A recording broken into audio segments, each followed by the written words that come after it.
they were today. It was always spring. The sun shone and the ground yielded.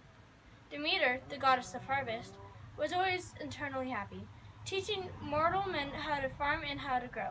She bore her brother Zeus a beautiful daughter, Persephone, the goddess of spring. Demeter was a very proud mother and thought that nothing could ruin her happiness, but she had not counted on the eye of Hades, the lord of the underworld, lighting upon Persephone as she picked flowers one day. Hades was a god of a few words. Living below the dead had made him morose and withdrawn. His skin was sickly pale, and his fingernails were in a bad need of cutting. Oh, what a beautiful lady, my last child was my own. Who are you, exactly? Hades, would you, I'm not supposed to talk to strangers, sorry. But would you mind, Definitely lacking in social skills, Hades began to sweat. Most of the people he dealt with on a daily basis were dead.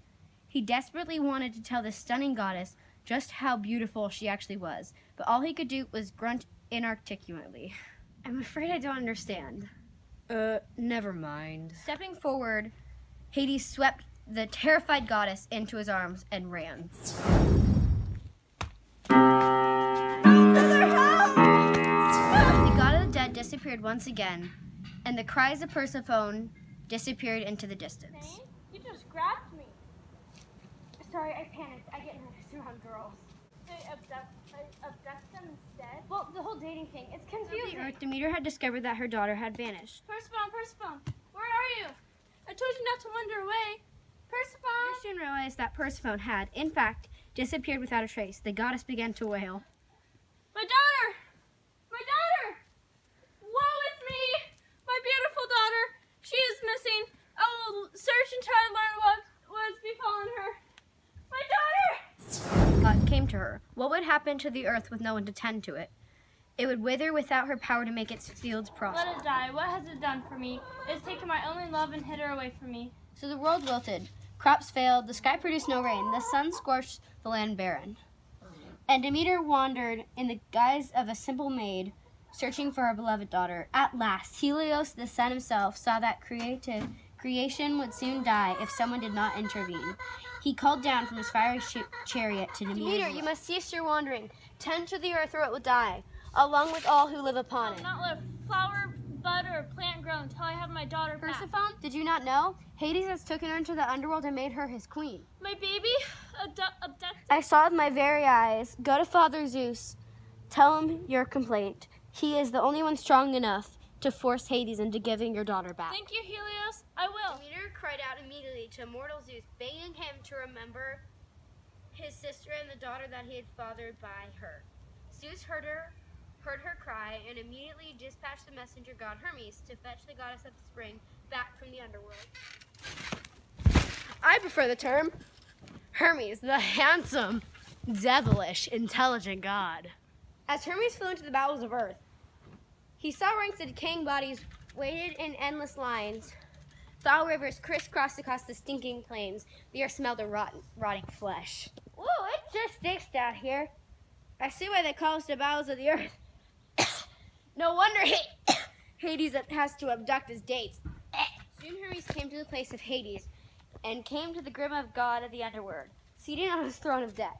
Beside him sat the emotionless Persephone, her beautiful youthful colors muted with a veil of black. Hello, Uncle. I bring orders from Dad. Orders? What do you mean orders? Zeus rules above the earth and I rule below it. Interesting distinction. What I've come about is definitely an above-earth matter. Let me tell you, Hades, abducting a goddess in bright daylight, not the brightest idea, sweetheart. I take what I want! Hermes! Go. Well, you see, this lovely lady just happens to be the daughter of Demeter. And for some strange reason, Demeter's just a little bit depressed about having her daughter getting sucked down into Hades. Well, maybe Demeter should watch her daughter a little more closely. You're not listening. Long story short, Demeter is so miserable that the earth is dying. People are starving, yada, yada, yada, and no one cares. Why am I here? Why should I care exactly? Think about it. Everybody is dying. Look around you. The place is already crowded as it is. Do you really want to be swamped up with all that extra work? No, not really. Well, Luz, I have a little message from Zeus Almighty, your brother. Ahem. He says, don't make me come down there, Hades! Fine. Take her back to her mother. I didn't want to quit anyway! Calm down. There are plenty more girls to abduct. There are plenty more maidens in the Free to mess. go? Ever since I ate those pomegranate seeds yesterday, I feel as though the sun will be the only thing to warm my heart again. Oh, did you say pomegranate seeds? Yeah. Why? How many? 4? Well, Persephone. Whoops! I guess no one told you this rule. If you eat the food of the underworld, you're bound to it. I forgot about that rule. I guess you have to stay here and be my queen. Wait a minute. If she's only eaten some tiny seeds, she doesn't have to stay here all the time. What? She might leave, but she has to return here 4 months out of the year since she ate 4 seeds. I refuse. Remember the note, Hades? Just say bye. You'll see her in like 8 months. Goodbye, my queen. And so, every year Persephone returns to her mother, and there are 8 months of plenty. But once again, when she goes away to be with her husband, Demeter mourns, and the earth grows barren until her daughter returns. And that is why we have fall and winter every year.